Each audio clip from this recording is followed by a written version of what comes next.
Bishop Lamar Whitehead has been in the media and not in a good way. He was recently sentenced for scamming.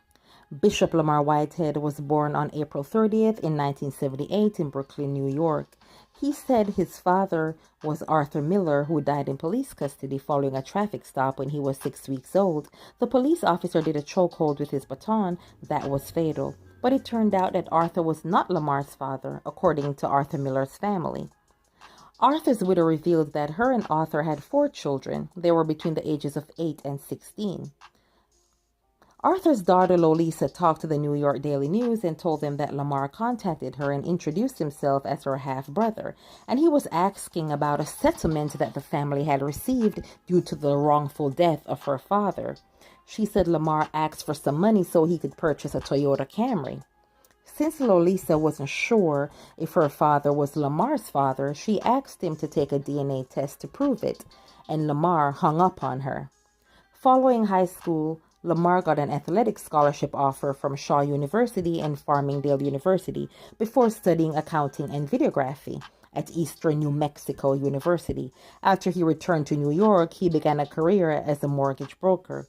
He later studied at New York Theological Seminary. He completed his studies with a Ministry in Human Services certificate from the Theological Institution of Rising Hope Incorporation, which is accredited through Nyack College. He is a licensed New York State chaplain and a certified marriage and funeral officiant. Lamar was doing good. He bought a $487,000 house in New Jersey. According to the New York Mag, he rented an office on the 57th floor of the Empire State Building, and he employed a team of 12. In 2006, he was charged with trying to buy Land Rovers and opening lines of credit using the names of customers from the Long Island car dealership where his then-girlfriend worked, and landed in Sing 2 years later. The New York Times says that he was still working as a mortgage broker when he offered to help a father and son purchase a brownstone in Harlem.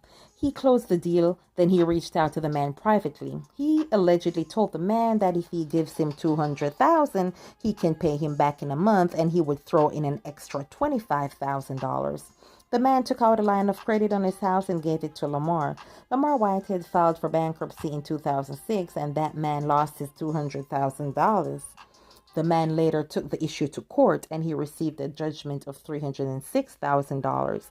The next year, another guy, he sued Lamar. He claimed Lamar took $19,000 from him after selling a home in Brooklyn. Lamar was found guilty of identity theft charges in 2008. He was sentenced to 10 to 30 years in prison, but he was released in 2013 for good behavior.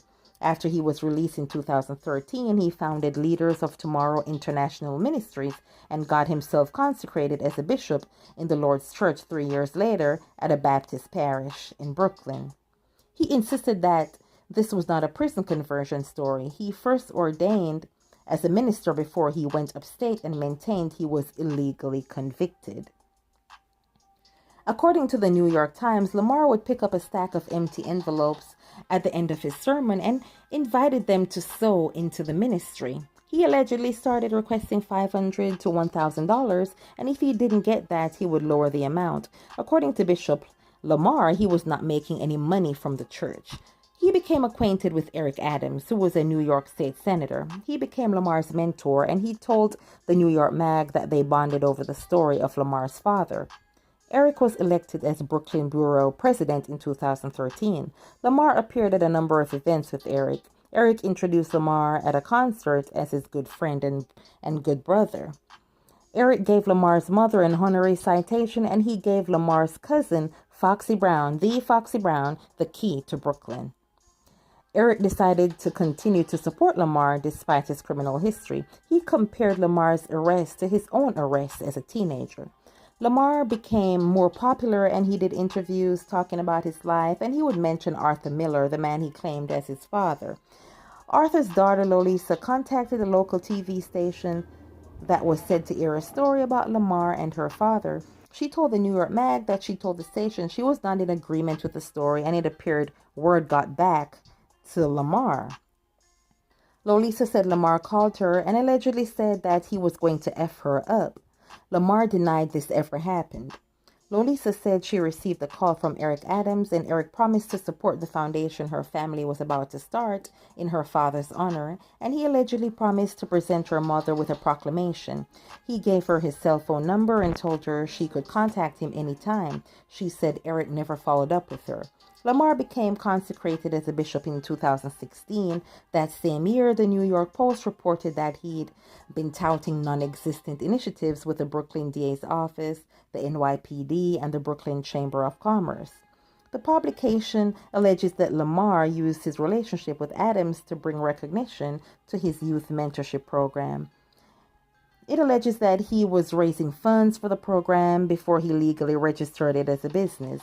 He promoted a non-existent collaborative justice initiative between the Brooklyn DA's office and his youth program. The district attorney's office sent him a cease and desist. He allegedly wrote a check for $164,000 to the company that built his home in New Jersey. In 2020, a judge entered a default judgment against him for failing to make payments on a Mercedes-Benz and a Range Rover. Also in November 2020, Lamar persuaded parishioner Pauline Anderson to invest nearly $90,000 of her retirement savings with him. He allegedly promised to help her buy a house because she couldn't get a conventional loan due to her low credit score. Later on, Pauline allegedly asked for her money back, but Lamar said it was too late. The money had already been invested. Allegedly, at that time, Lamar was under contract to buy a $4.4 million house in New Jersey. After Pauline gave him her money, Lamar Whitehead allegedly then blew through the money, making car payments and purchasing items from Louis Vuitton and Foot Locker. In 2020, after the murder of George Floyd, he used that as an opportunity to talk about the death of his supposed father, Arthur Miller. In 2020, Eric Adams announced he was running for mayor. After the announcement, 12 Democratic candidates wanted to be his successor as Brooklyn Borough president, including Lamar Whitehead, and he received support, including the support of George Floyd's brother. The feds were suspecting that Lamar falsely reported to the city's campaign finance board that he received $22,000 of donations that was eligible for public matching funds. The New York City Campaign Finance Board Matching Funds program matches every dollar from a local donor with up to $8 of city funding. The feds suspected that Lamar donated the money himself. Prosecutors allegedly said that he was trying to defraud the New York City Campaign Finance Board and steal funds from the city. Lamar ended up coming last place in the race and with just over 4,000 votes. Bishop Lamar bought an apartment complex in Hartford, Connecticut. The Post reported that he's been trying to jack up the rent and evict tenants who in turn claimed that they're protesting crummy living conditions. In 2022, Andrew Abdullah was accused of taking the life of a man on the train and fled the scene. Lamar said that Andrew's aunt was one of his parishioners and she reached out to him for help. It was planned that Arthur would turn himself over to the mayor, Eric Adams, and arrange for Andrew to surrender peacefully to law enforcement. But turns out that Andrew turned himself over to the Legal Aid Society on their own, so Lamar didn't get that shine. While Lamar was in church doing a sermon in July 2022, he was robbed at gunpoint, and this was on live stream. It went viral. The suspects took 6 figures worth of Lamar and his wife's jewelry. There were people who thought it was a setup to file a fake insurance fraud claim. The media was calling him a bling-bling pastor. Soon after that, Pauline, the woman that he got the $90,000 from, filed a lawsuit against him because he never purchased the house and he never paid her back her money. But later on, it was established that the robbery was actually real. 2 of the 3 suspects got arrested. I saw that video, and boy, he looked shocked when that robbery was occurring. Another parishioner said Lamar owed him thousands of dollars for work he did on his campaign for Brooklyn Borough president, allegedly.